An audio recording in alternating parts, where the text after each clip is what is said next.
आप लोग देख रहे हैं किंग न्यूज़ इंडिया और मैं हूं अभिषेक कुमार। अभी हम लोग आए हुए हैं अगियाँव प्रखंड के पीएचसी में, जहां टाइम अभी हो गया है लगभग 9 बजने को है, लेकिन अभी तक पीएचसी का ओपीडी काउंटर तक नहीं खुला है। और जब यहाँ के प्रभारी से बात करते हैं तो उनके द्वारा कहा जाता है कि देर हो गई है, 1 घंटे देर हो जाती है। तो अगर इस तरह से हमारा स्वास्थ्य व्यवस्था चलेगा तो बिहार का स्वास्थ्य व्यवस्था का क्या हाल होगा।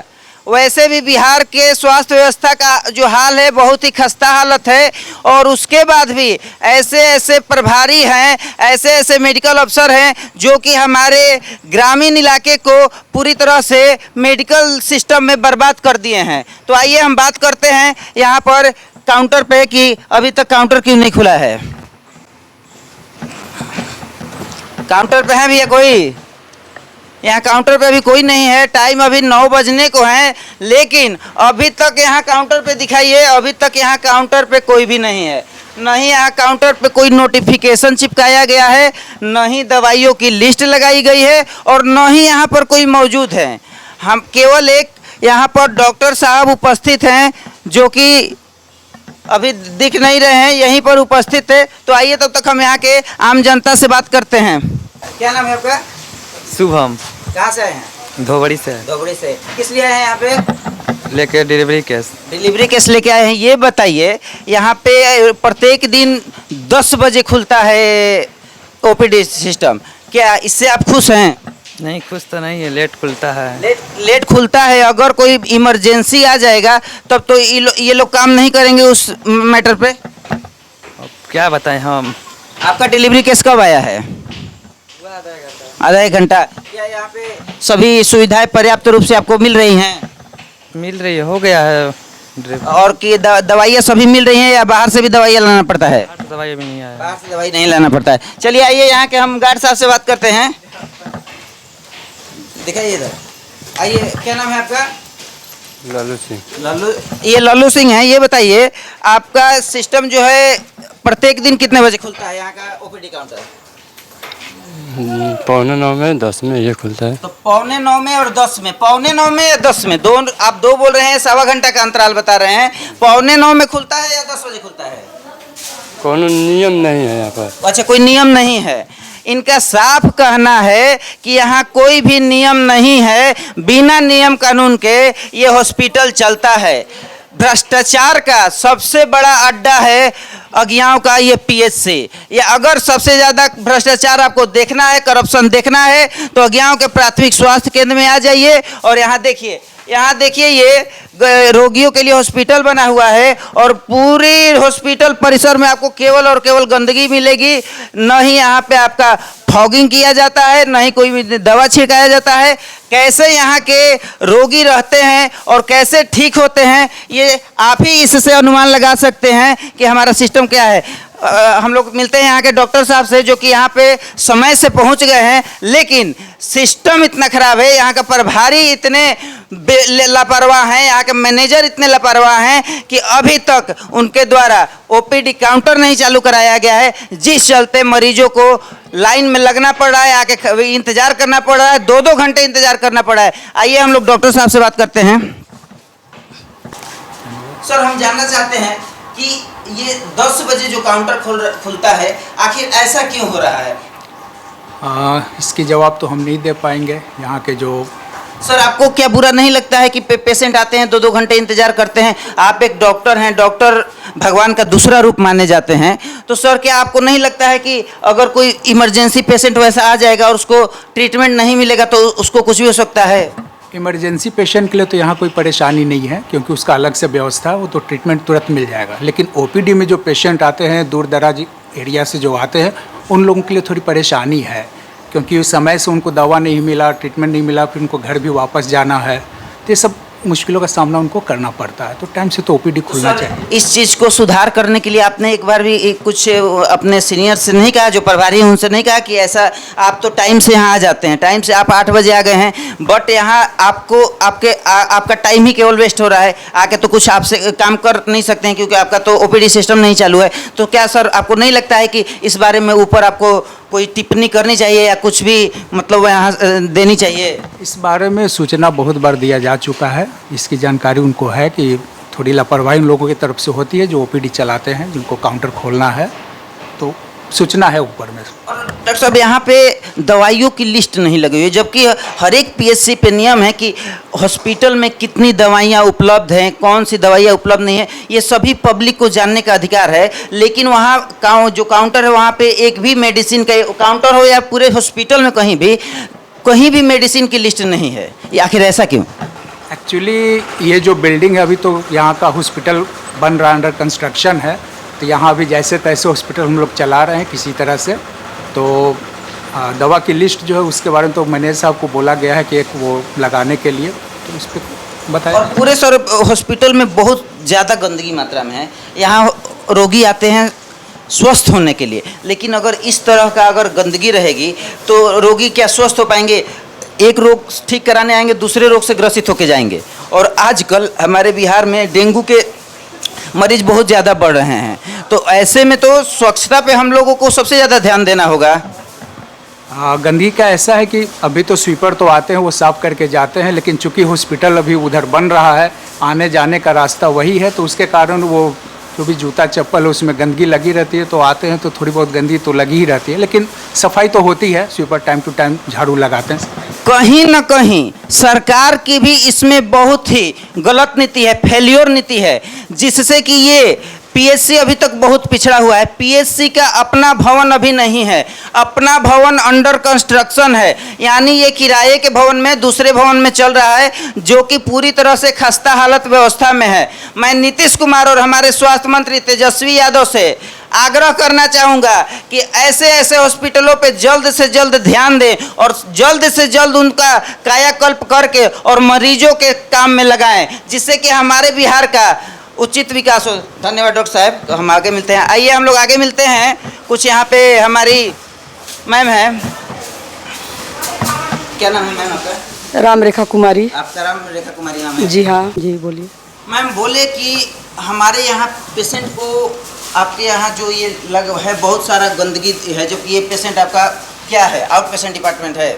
नहीं, यहीं पर लेबर रूम अंदर है, इसी में जो वो वार्ड है, लोग रोगी रहती है इसी पे। तो ये आपका पेशेंट का रहने, मरीज का रहने का जी है? हाँ, वार्ड। तो मैम इसको आप लोग तो साफ सफाई करा सकती थी। देखिए बहुत ज़्यादा अभी तो सफाई वाला आया है। पर डे इसमें कितने बार आपको साफ सफाई कराते हैं दिन में? 2 बार करते हैं। और 2 बार इसमें झाड़ू वगैरह और उसके बाद धुला सब भी है? जी हाँ, जी जी, झाड़ी पोछा दोनों बार। एक बात मैम जानना चाहेंगे कि हमारा बहुत ही पुराना ये पीएचसी है, लेकिन अभी भी ये किराए के मकान में चल रहा है, ऐसा क्यों? नया बिल्डिंग बन रहा है। बिल्डिंग अभी बना है, लेकिन जो बहुत सारे नए पीएचसी हैं वो सभी जगह नए बिल्डिंग मिल चुके हैं, लेकिन हमारा गाँव का जो पीएचसी है इतना पीछे अभी तक क्यों है? तो ये तो सर यहाँ का जो माननीय मथी हैं, आपको विधायक जी हैं, सांसद हैं, उन लोग का चीज़ है ना, ये तो हम लोग का चीज़ है नहीं। और एक चीज़ मैम हमको सुनने में आया है कि यहाँ पर आप लगभग 15 सालों से हैं, 12 साल से हैं, लेकिन क्या ये बता सकती हैं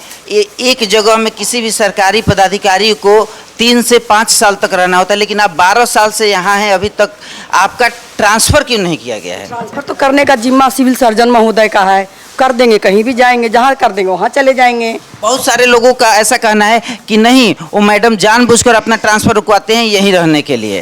इस बारे में आप क्या कहें? इस बारे में कहेंगे कि हमारे पास जो मेन टीकाकरण का जो हमारे पास जिम्मा है, ऑनलाइन सिस्टम है, ट्रेंड पर्सन हम हैं, उसके लिए एक बार ट्रांसफ़र भी हमको हुआ था, यहाँ से आरा ब्लॉक हुआ था, लेकिन उसके चलते हमको यहाँ से रिलीव नहीं किया गया। नहीं तो बहुत अच्छा जगह हुआ था। आरा में हमारा डेरा रखे हैं, आरा जाना, आरा से हम ड्यूटी कर लेते हैं आराम से। हम सीएस साहब नहीं आए हैं और आप बोली कि सीएस साहब आज नहीं आएंगे। सीएस साहब सॉरी, प्रभारी जी नहीं आए हैं आज, और आप बोली कि आज नहीं आएंगे। सप्ताह में कितने दिनों पर यहाँ? प्रभारी के बारे में सर हम नहीं जानते, अभी तो लगातार। लेकिन आप यहाँ रहते हैं, ये बता सकते हैं कि प्रभारी यहाँ कितने दिन सप्ताह में आते हैं? इस बार तो लगातार आए हैं। इस बार नहीं, आप हमको एवरेज बताइए कि सप्ताह में कितने दिन आते हैं? 4-5 दिन आ जाते हैं। 4 से 5 दिन आते हैं। तो इनका कहना है मैडम का कि यहाँ के प्रभारी जो हैं 4 से 5 दिन आते हैं, और जबकि प्रभारी का नियम है कि सप्ताह के प्रत्येक दिनों में 4 से 5 जिला में भी तो प्रोग्राम है सर ना उनका। 4 से 5 घंटे यहाँ आकर उनको समय देना होता है और यहाँ की व्यवस्था देखनी होती है, जिससे कि हॉस्पिटल सुदृढ़ तरीके से चल सके। लेकिन यहाँ पर प्रभारी का कोई नियम नहीं है और यहाँ पर समय का भी कोई नियम नहीं है। इस चलते मैं आग्रह करूंगा हमारे डीएम साहब से भी और हमारे मुख्यमंत्री साहब से कि ऐसे ऐसे पदाधिकारियों पर सख्त कार्रवाई करें, जिससे कि हमारा मेडिकल सिस्टम सुधरे। नहीं तो हमारा मेडिकल सिस्टम तो ऑलरेडी बर्बाद हो चुका है और यह आगे बर्बादी की कगार पर ही जा रहा है ऐसे ऐसे पदाधिकारियों की ओर से। आइए हम देखते हैं, यहाँ शौचालय है मैडम, यहाँ के शौचालय का हम व्यवस्था देखते हैं कैसा है। किधर है शौचालय यहाँ का?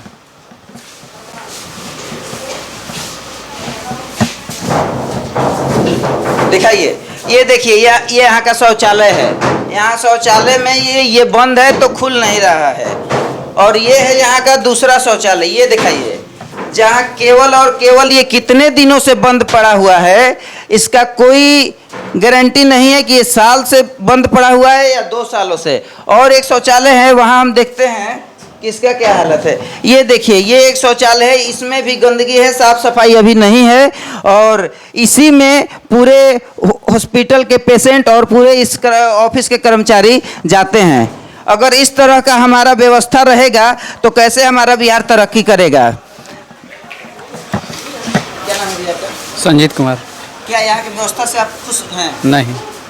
क्या कहना चाहेंगे यहाँ की व्यवस्था पे और सरकार के प्रति उदासीन रवैये पे, जो हमारा हेल्थ सिस्टम है उसके प्रति उदासीन रवैये पे आप क्या कहना चाहेंगे? देख रेख करना पड़ेगा और क्या। देख रहे कि ये किसकी जिम्मेवारी है? आप लोग की जिम्मेवारी नहीं है क्या? पब्लिक की जिम्मेवारी नहीं है? पब्लिक की जिम्मेवारी है ना, तो फिर आप लोग हम लोग अपनी इस जिम्मेवारी को पूरी तरह से क्यों नहीं निभा पाते हैं? कहने पर जितना कहेंगे उतना ही नहीं करेंगे। क्यों? आपके पास, आपको पता है पब्लिक का फंडामेंटल राइट, हमारा जो मौलिक अधिकार है, उसके तहत हम किसी भी सरकारी संस्था से केवल राष्ट्रीय सुरक्षा और आर्थिक सुरक्षा को छोड़कर कोई भी सवाल कर सकते हैं। क्या आपने कभी भी सवाल करने का कोशिश किया यहाँ के प्रभारी से कि इस तरह का बदहाल व्यवस्था क्यों है? ये तो नहीं पता हमको। देखिए, हमें अपने आप में भी सुधार लाना होगा, आम पब्लिक को भी सुधार लाना होगा। जब तक आम पब्लिक यहाँ सुधार नहीं लाएंगे तब तक हमारा सिस्टम नहीं सुधरेगा, क्योंकि ये लोग लापरवाही करते हैं और अगर हम उनके खिलाफ कार्रवाई करते हैं, उनके खिलाफ हम अगेंस्ट एक्शन लेते हैं तो पक्का है कि 25% अधिकारी लोग सुधर जाएंगे। और हम तो समय समय पर इनकी खबर लेते ही रहेंगे। और आगे चलते हैं, बात करते हैं, यहाँ हैं और कुछ लोग। दिलीप कुमार। कहाँ से आगे से? जी। क्या कहेंगे यहाँ की व्यवस्था के बारे में? देखिए, व्यवस्था तो जितना है उतना में ठीक ठाक है। अब रह गया काउंटर 10 बजे खुलता है, इस बारे में? और नहीं, इसको तो समय पर खुलना चाहिए। तो ये थे हमारे दीपक जी, जिनका कहना है कि ओपीडी काउंटर 10 बजे खुलता है, ये तो गलत है। लेकिन इस सभी चीज़ों को सुधार में लाना होगा और इन सभी चीज़ों में हम सभी पब्लिक की भागीदारी सुनिश्चित है। यहाँ पूरी तरह से कीचड़ लगा हुआ है, जहाँ पानी लगा हुआ है और इस पानी में आपको डेंगू फैलने का डर है। लेकिन यहाँ के प्रभारी मैनेजर द्वारा कोई भी इस पे कदम नहीं उठाया जाता है।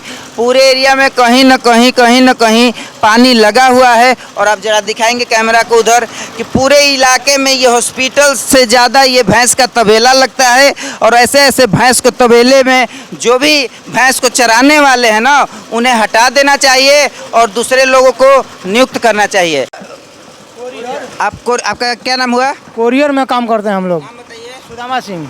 ये सुदामा सिंह हैं जो कि कोरियर में काम करते हैं कि हम लोग को मिलता है कोरोना में।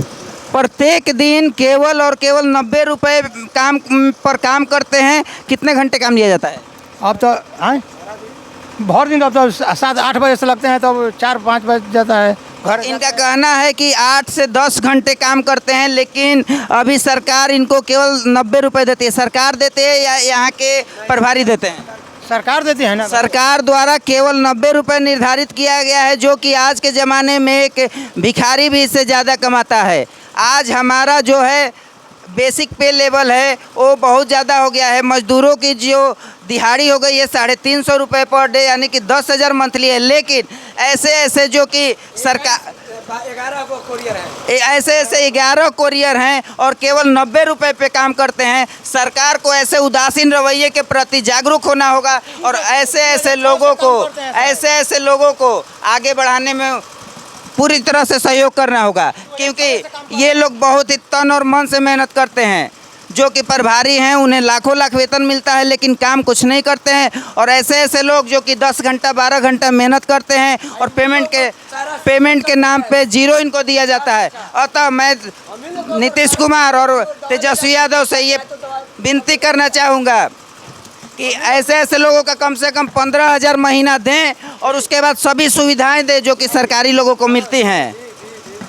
आप क्या हैं? हम भी कोरियर में हैं साहब। आप भी कोरियर में हैं? मेरा नाम विपिन बिहारी ओझा हुआ जी। कितने दिनों से आप काम कर रहे हैं? हम तो 2005 से ही काम कर रहे हैं इसमें। आपने कभी भी सभी जो सिस्टम है, सभी लोग जो विभाग है, सभी लोग हल्ला बोलते हैं या धरना देते हैं, आपने कभी इसके खिलाफ को जाने की कोशिश की कि हमारा 90 रुपये अभी तक क्यों मिल रहा है? बिल्कुल, हमने DIO साहब से CS साहब से कई बार आवेदन भी दिया है, उसका भी कॉपी मेरे पास है।